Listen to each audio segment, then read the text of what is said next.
This is John Paul Ryan. I'm coming to you from Tokyo, Japan. We got an article here from The Hollywood Reporter called Margot Robbie, Christina Hudson reteamed for new Pirates of the Caribbean movie for Disney exclusive. Apparently, this will be kind of a side story to the existing Pirates of the Caribbean. Let's take a look. Margot Robbie is setting sail with help from her Birds of Prey writer Christina Hudson, and we know how well that went. Well, if you don't know how well that went, it went pretty bad. Birds of Prey was not received well by comic book fans or fans in general. It was pretty much a bomb. They had feminist undertones in the movie, and aside from that, it just wasn't so good. And on a side note, they did desexualize the main character, Harvey Quinn. They took away the male gaze, which never helps. Because in Suicide Squad, she actually looked fantastic.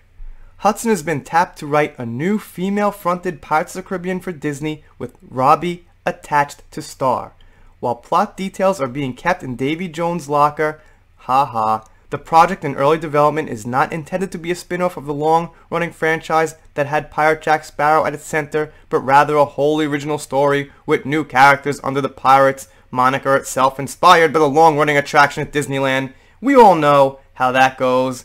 Usually, they try a brand new thing with a well-tested franchise, and it just doesn't quite work, because the thing people loved about the franchise was, well, a lot of it was Johnny Depp, in the case of Pirates.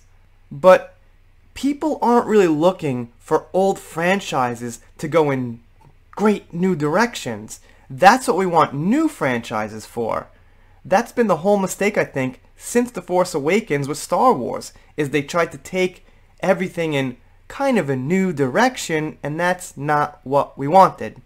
The new project is said to be separate from the already announced reboot of the popular franchise that has Pirates scribe Ted Elliott and Chernobyl creator Greg Mazin developing the story. Longtime Pirates producer Jerry Bruckheimer is attached to produce both the Elliott and Mazin project and this new Robbie Hudson project. So, as a note, Jerry Bruckheimer did defend Johnny Depp at a time when not that many people were. He defended him when Orlando Bloom did in that same interview clip. You know, I don't really think it's political for him or anything like that. You know, it's probably he's just moving on and continuing his series. Pirates of the Caribbean is one of the most lucrative film franchises of all time, grossing over $4.5 billion across 5 feature films, but the Pirates franchise fronted by Johnny Depp has shown its age, with the 5th installment, 2017's Dead Men Tell No Tales, coming in with the second lowest box office of the series, $795 million unadjusted worldwide, only ahead of original film Curse of the Black Pearl. The studio has been plotting ways to revive the brand new stories from new talent. And as we've seen, when you revive a franchise that's had a male lead pretty much for the last 5 movies, the last 2 decades, with a female lead, it doesn't always work right.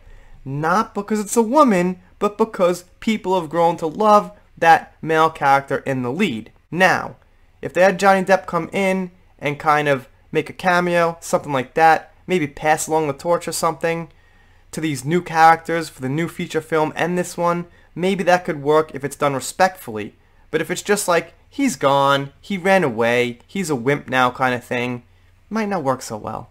Hudson is one of Hollywood's go-to blockbuster writers with credits that include Transformers spin-off Bumblebee as well as DC superhero projects The Flash, which now has Michael Keaton reprising his famous role as Batman and Batgirl. Robbie's recent features include Bombshell and Once Upon a Time in Hollywood, and she will next be seen in James Gunn's The Suicide Squad sequel.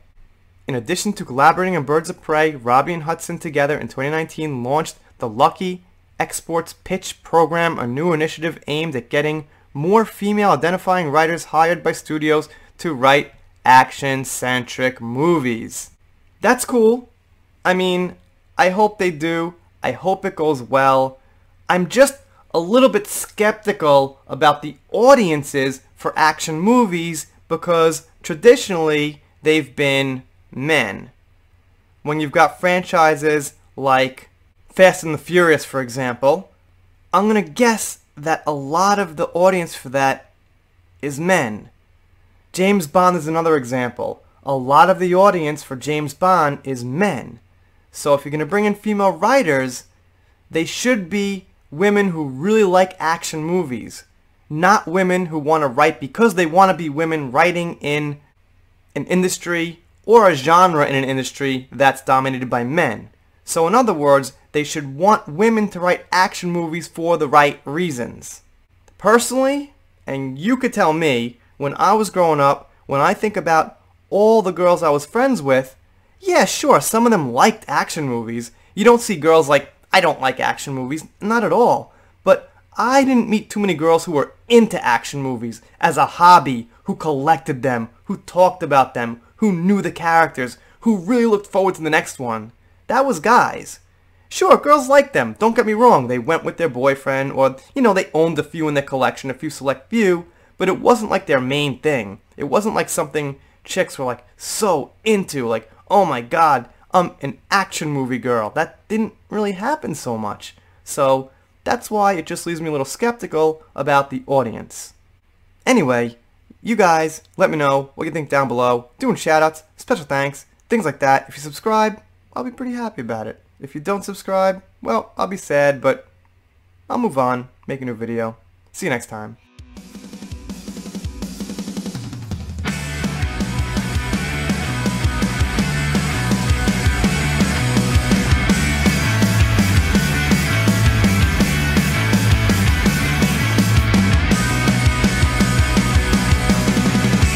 Central Parkway in the night with the orange lights, alright.